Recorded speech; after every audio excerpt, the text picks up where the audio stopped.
Olá, meu nome é Jaina Freitas e hoje eu tô aqui para falar com vocês sobre os 6 passos de uma venda eficaz. Então vamos lá. O que consiste esses 6 passos? O primeiro deles é a preparação. É quando você, vendedor, se prepara para atender o teu cliente.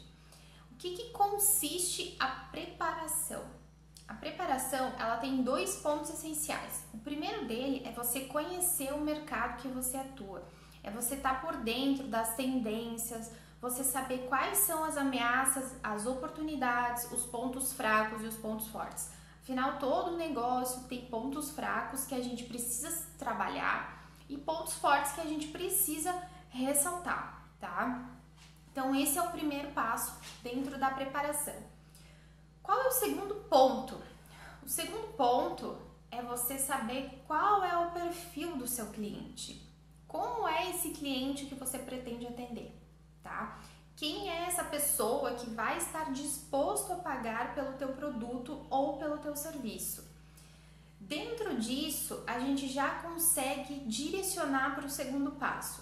O segundo passo a gente chama de prospecção, que é basicamente o momento em que você vai segmentar, que você vai definir o teu nicho de atuação, tá?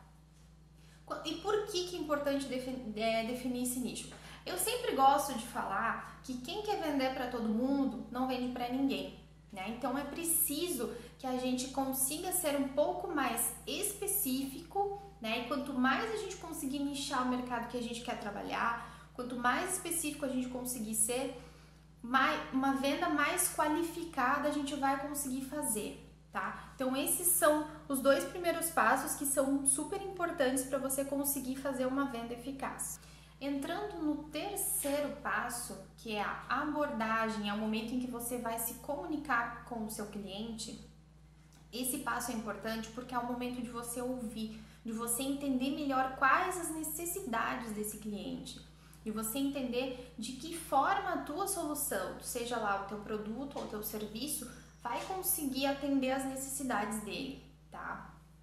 Então, o terceiro passo é um momento de ouvir. É um momento em que o cliente ele ainda não sabe que ele precisa de você. Ele ainda não sabe que ele tem um problema que é você que vai resolver, tá? Então, esse é o momento que você ouve e aos poucos você começa a mostrar para o cliente que ele tem um problema. Como fazer isso? Eu vou dar um exemplo para vocês que vai facilitar melhor o entendimento, tá? Vamos supor que você seja um consultor de investimentos e você tem lá na tua carteira de clientes um cliente que está investindo na poupança. Como você vai mostrar para esse cliente que investir na poupança é um problema para ele? Você começa a falar para ele que o rendimento da poupança é muito abaixo da inflação, na maioria das vezes.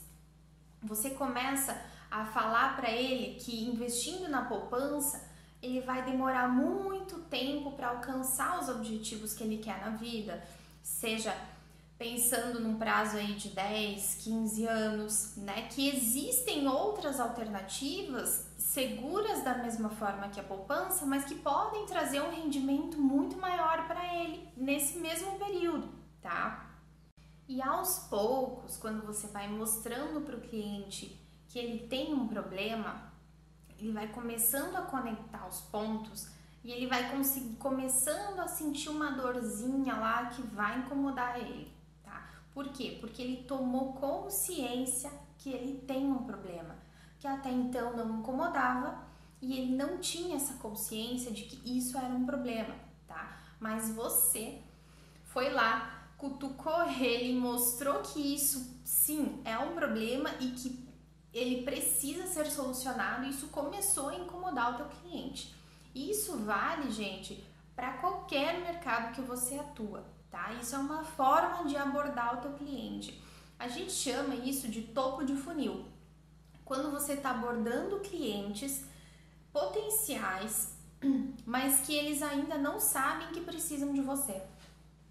E é sempre importante, ao longo do tempo, a gente renovando a nossa carteira de clientes, né?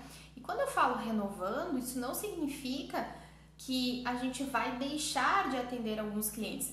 É claro que isso é natural, né?